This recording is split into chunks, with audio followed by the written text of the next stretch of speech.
Okay.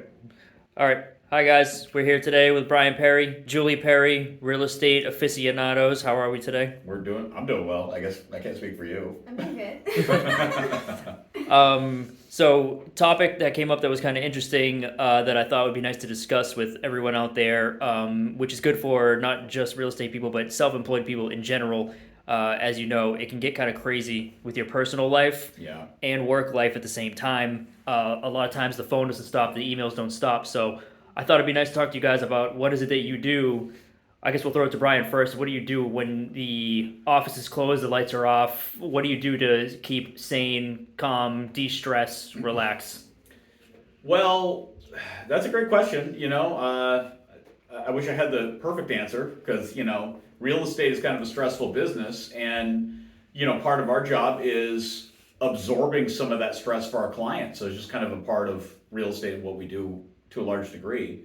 But having all you here helps with my stress level because everybody that works with us, kind of handles a different area of the real estate business, which allows me to focus on, just the really, really important stuff, which is not that it has zero stress, but at least if we have something blows up on a closing and we have Meg and she's diving in and solving that problem, I don't have to stress too much about that. I can still focus on the tasks at hand and the clients at hand that we're interacting with on that level. So would you say then that it's important to have some assistance in your life, maybe from other people that can kind of help with? I think a big mistake that a lot of entrepreneurs make, a lot of people in real estate and other businesses, is they just think that they should need to do it all themselves.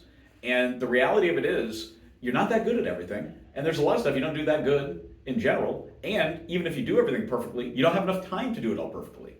And so I think that you just need to recognize that and embrace the help of others and embrace the fact that you're not perfect at every single, real estate is just so many businesses wrapped in one.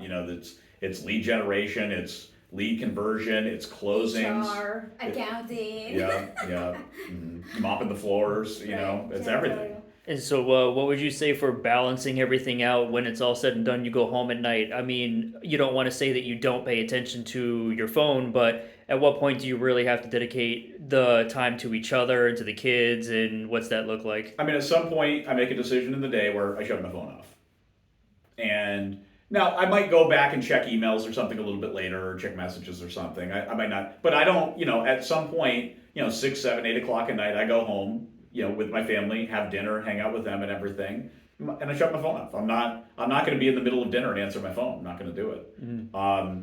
I take my clients really seriously and everything. And, we're here for 9 hours a day, manning the phones and all weekends and most evenings as well. But at some point, you got to do that. Now, on occasion, there's an emergency situation or a client that's, has a unique thing, and you make exceptions, and I turn the phone back on sometimes. But generally speaking, you have to make a decision where these hours I'm going to work. There's a reasonable time at which you say, okay, well, it's time to go to bed without to sleep. Pretty sure that's a prerequisite, So And I guess something for both of you, but Julie mostly because I know this reflects on you. But physical fitness is kind of a thing with you guys, and Brian, it doesn't reflect on at all. Brian is soggy and just bushy all over.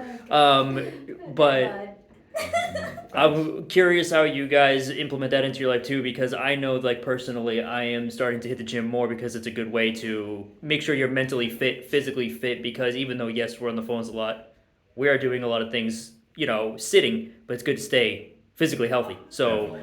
I know that's important to you guys. What's your regimen like? Walk us through it. Well, for me, it has become a integral part of what I do.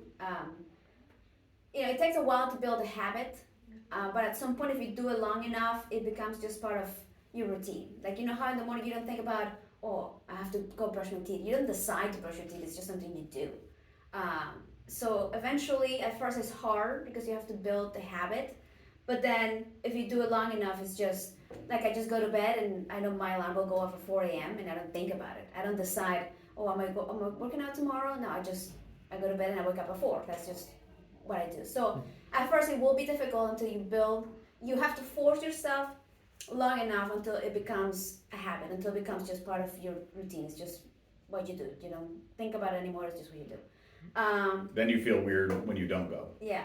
So like when you wake up and if you do it for long enough, then you wake up and you don't go to the gym, you're like, oh, that feels weird. That doesn't feel right, you know? Yeah, COVID shutdown did not feel good. I was like, I need to get back. And another thing I think is when something's important to you, you have to make it a priority. And sometimes the best thing to do that is to do it first in the day. So like for me, I do it at that time because the kids are sleeping, there's no work, the world is shut down at the time. Yeah, I'm driving at 5 a.m., there's like barely anybody on the road. So I know that I'm gonna get it done before anybody starts texting, emailing, calling. You know, sometimes if you leave it at the end of the day, you have so much going on, you're like, oh, I don't have time to go to the gym. Or, oh, I'm too tired, I'm just drained.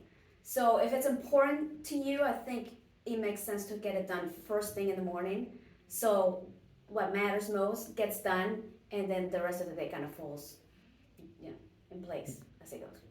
Do you feel that doing that first thing in the morning, being physically fit, keeps you mentally strong when you walk in the door? I think so. I think even though sometimes it's weird. Sometimes I think it increases your stamina, but sometimes also you're very tired because you're so sore. So it's kind of weird in between where, you feel energized, but you also feel like really tired sometimes. So I don't know. Well, I think you have to, in order to have a healthy mind, which you need to be in real estate and in sales and in many different self-employed businesses, you have to be sharp.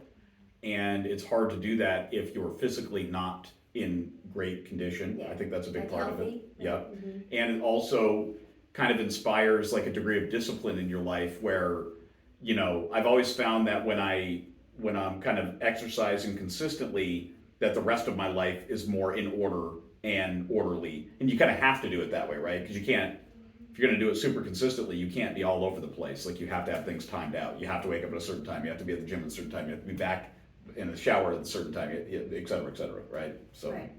I agree. That's very good. And last question for both of you: how much do you bench press? Julie, you go first. I always get confused by that question. I bench press Julie. Because I never know, are they looking for the 1 rep max? That's what everybody asks. Because yeah. I've never. I think it all comes maxed down to out. the 1 rep max. Like, what's the absolute? Because I train alone, so I never go like 1 rep. I assumed you were going to say 400 pounds easy, no question. Yep, that's it. Interesting on that topic. I think sometimes you also have to focus on your individual goals. Because a lot of people assume that because you go to the gym, you're trying to lift as heavy as humanly possible. But that is not necessarily always the case. And also when you're at the gym, you shouldn't be looking at others and comparing yourself. Because you don't know their situation, you know your situation. So it's all relative. You shouldn't be focused on weight. That's the answer of somebody that benches low. No, I'm just saying that it's not the only thing that's important. Oh, I agree. No, totally. You can be super heavy and then have a heart attack. You know, lift. So super how much do heavy. you bench? That's a lot of I think the information. heaviest I've ever gone, we'll have to do some math. While she's working it out, so I top out about 225, and there was a time about maybe a year and a half ago that I was probably doing 225 for like 8 to 10 reps. I never really go for like 1 rep max. Like I don't really care about that too much, but I just try to keep, you know, at least an 8 to 12 range. Yeah, as heavy as I can. Yeah, that's kind of always the goal. So. I would say maybe like 100 pounds. That's not bad. That's impressive. Yeah. All right. Well, I appreciate you She's a guys. stout woman. She's a stout woman Absolutely. in the strength category. I don't know what that means, but okay. It means felt and stout and strong. Wait. That's the wisdom of Brian Perry and his team. Thank you guys for taking the time to chat today about this. Hopefully this helps everybody who is self-employed or trying to balance a crazy work life and personal life at the same time. Take some tips from these people. They've been doing it a long time. Thank you guys. Thanks. Bye.